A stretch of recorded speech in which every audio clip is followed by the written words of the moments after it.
Satrio Piningit itu merupakan simbol penjaga untuk setiap wilayah ataupun provinsi yang ada di Nusantara tercinta ini, dan yang bertanggung jawab di wilayahnya sendiri-sendiri, dan dipimpin dan diketahui oleh Satrio Piningit yang berbeda di tanah Jawa.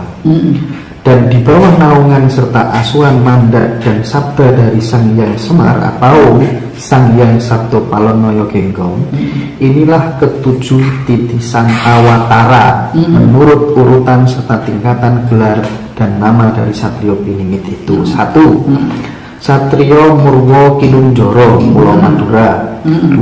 Satrio Mukti Wibowo Irian Jaya. 3. Satrio Jinumput Sumelo Atur Sulawesi. 4. Satrio Lelono Topongrange Pulau Kalimantan. 5. Satrio Piningit Hamong Tuwuh Pulau Sumatera. 6. Satrio Boyong Pambukaning Gapuro Pulau Bali. 7. Satrio Pinandito Sinisihan Wahyu, ini Pulau Jawa. Dan mereka semua saat ini telah melaksanakan tugas serta tanggung jawab yang telah mereka terima dari Sang Hyang Semar Bodronoyo. Saatnya menata apa yang seharusnya tertata, saatnya memperbaiki apa yang seharusnya diperbaiki, saatnya menjaga apa yang seharusnya dijaga, dan saatnya melindungi apa yang seharusnya dilindungi. Monggo ya kita. Ya. Jadi syukurlah kalau tiap-tiap pulau merasa ada Satrio Piningit yang akan hadir di sana ya. Berarti mereka itu paling tidak masih cinta terhadap keutuhan dan kekokohan NKRI ini ya. Tetapi menurut saya namanya Satrio Piningit itu yang disebut wilayah itu bukan tingkat lokal, tingkat nasional, bahkan kalau di sini Asia Tenggara bahkan bisa juga dunia, bisa juga dunia. Kalau dunia apa ada kira-kira ada seperti siapa? Bung Karno itu Satrio Piningit kelas dunia ya. Buktinya begitu beliau tampil Asia, Afrika, Amerika Latin oleh guyup ukur banget itu, dan itu cita-citanya selalu begitu. Lalu setelah itu ada Satrio Piningit bersifat nasional ya, adalah siapa saja yang sosoknya itu terpanggil oleh getaran-getaran merah putih demi utuhnya NKRI. Itu juga gak gampang, itu butuh Satrio Piningit juga ya. Lalu ada yang tingkatnya tingkat lokal. Apa mereka itu punya kapasitas dan kemampuan masing-masing? Sebenarnya tidak, sebenarnya sama, hanya daya untuk kewajiban secara spiritual melakukan tugas itu sesuai dengan wilayah yang diperlukan. Misalnya kalau tingkat desa, kenapa di tingkat desa perlu Satrio Piningit misalnya? Karena di desa itu mungkin merupakan satu tempat di mana tempat itu nanti kalau bergairah, lahir kembali dan berkibar dengan baik mempengaruhi situasi dunia. Nah, oleh karena itu akhir-akhir ini saya mencoba untuk giring ya calon-calon Satrio Piningit, giring kultur budaya di daerah mana, di daerah Trowulan Mojokerto. Bahkan nanti itu kita sekarang sudah bergerak untuk para raja-raja apel kembali di sana. Kita sadar bahwa negeri ini pelaku-pelaku yang menangani politik di negeri ini kelihatannya sudah pola pikirnya ketinggalan zaman ya.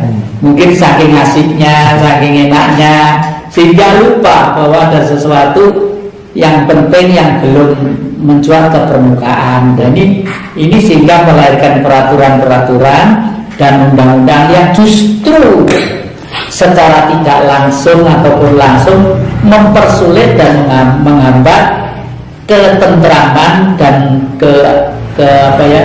kesejahteraan rakyat itu sendiri ya. Oleh karena itu Satrio Piningit nanti itu harus penuh dengan keberanian yang total ya. Bila perlu nyawa itu tidak ada artinya apa-apa. Kenapa? Ya karena butuh keberanian tadi itu, butuh keberanian yang maksimal. Karena kenapa? Dari mana? Apa ilmunya? Ilmunya satu, melaksanakan hukum Tuhan dan fatwa leluhur yang ada di sini. Itu makanya kenapa kalau lalu raja-raja yang kita kumpulkan, kalau republik masih tahun 45 dulu terbentuk ya. Sebelumnya kan ada raja-raja dan Nusantara, raja-raja itu di timur sana raja-raja juga banyak juga lah. Raja-raja dan kepala-kepala adat itulah yang masih kokoh memegang teguh kepribadian bangsa. Oleh karena itu akhir-akhir ini oleh kelompok-kelompok agama tertentu itu digempur seakan-akan bahwa ada kearifan lokal, lalu ngebom dupa di bawah pohon di tempat-tempat itu yang itu adalah tujuannya adalah musyrik dan syirik. Lah ini mulai nggak waras ini. Mulai nggak waras. Jadi konsep animisme dinamisme itu sebenarnya merupakan sebuah by design, grand design untuk menjauhkan manusia Nusantara dari leluhurnya. Iya. Jadi animisme, kalau saya dulu tahun berapa yang buat buku itu, bangsa kita disebut animisme itu karena bangsa yang jenius, bangsa yang jenius dan intelek. Anim itu kan PLN ya, PLN lah. PLN itu apa? Ada listrik, ada listrik lah. Dengan listrik itulah manusia bisa melakukan sesuatu yang multi kepentingan. Dan ini anehnya justru dipelopori oleh orang pintar yang namanya Mpu Barada di Kecamatan Lingi di Rambut Monte sana. Di Rambut Monte Mpu Barada pada waktu itu bisa terbang tanpa baling-baling, tanpa baling-baling. Ini bukan dongeng kaca nyolong timun ini. Ada yang dari kita ini. Enggak, punya kisah lucu tentang Mpu Barada. Itu terbang tanpa baling-baling. Dan ternyata fatwanya sakdon itu mandi. Kalau ada yang pergi ke Blitar, di sana ada sendang kecil namanya Rambut Monte. Ya, kira-kira garis tengahnya sekitar 5 meter lah. Di situ ada pohon asam yang kering.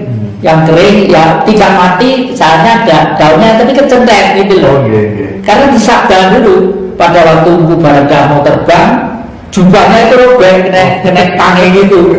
Ngamuk, kurang ajar ini jubah. Manusia ya, saya kamu selamanya kebanggaan besar sampai sekarang. Sebentar. Sabdanya Mpu Barada zaman dulu kan mandi dalam tanda kutip, ya kan? Orang sekarang bisa nggak sabda seperti itu jadi kenyataan? Sebenarnya bisa, dan itu tidak sulit untuk ke situ itu ya. Cukup bagaimana kita untuk pergi ketemu dengan Tuhan. Kalau pergi ketemu dengan Tuhan itu ke sana kemari malah nggak ketemu. Ketemunya nggak kesini. Nah, gitu. Oke, nah ini nggak tahu nih pertanyaannya relevan apa enggak. Kapan kiamat datang menurut kitab suci yang pernah pelajari? Nah itu di Weda, di mana itu pertanyaannya. Kiamat itu di dalam kitab suci sering disebut ada istilah sangkakala ya.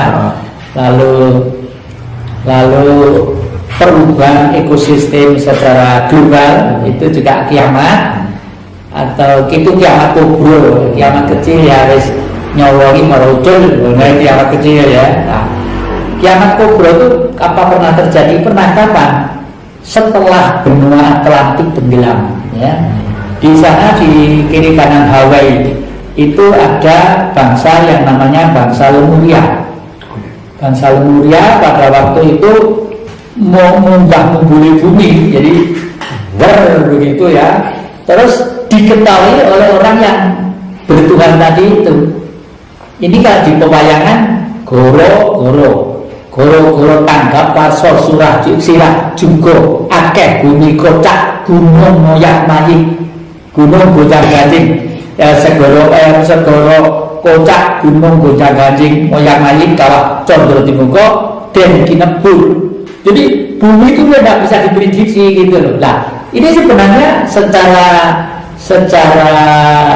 natir, secara dialektika sudah hukumnya bumi aja nggak ada supaya nggak bisa rusak. Bumi pun bisa rusak, meja bisa rusak, mobil bisa rusak, tank yang baja itu bisa rusak, ya kan? Jadi semua itu karena dari bahan yang dulu itu tidak kelihatan menjadi kelihatan dan ada yang bentuknya empuk, ada yang sedikit keras, ada yang gas, ada yang uap dan lain sebagainya. Jadi hanya sifat ini makro atau mikro, kecil atau besar. Demikian juga tubuh juga begitu. Kalau kita makan dan minum tidak hati-hati, sembarangan, ya udah. Lalu tadi ada pertanyaan, kenapa kakek itu masih tua kok ngomongnya masih lantang, masih gini, pikirannya masih gini. Sukma itu bisa diajak dialog oleh kita sendiri. Ini kan tidak pernah ada di umum, tidak pernah ada. Sukma siapa? Sukma itu adalah watak sifat alam yang ada di dalam tubuh kita. Daging ini dari tanah, darah itu dari api, tulang itu dari air, udara yang kita hirup.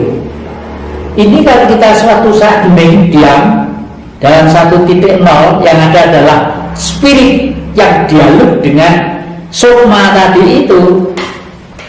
Ini bisa untuk membimbing kita, bisa.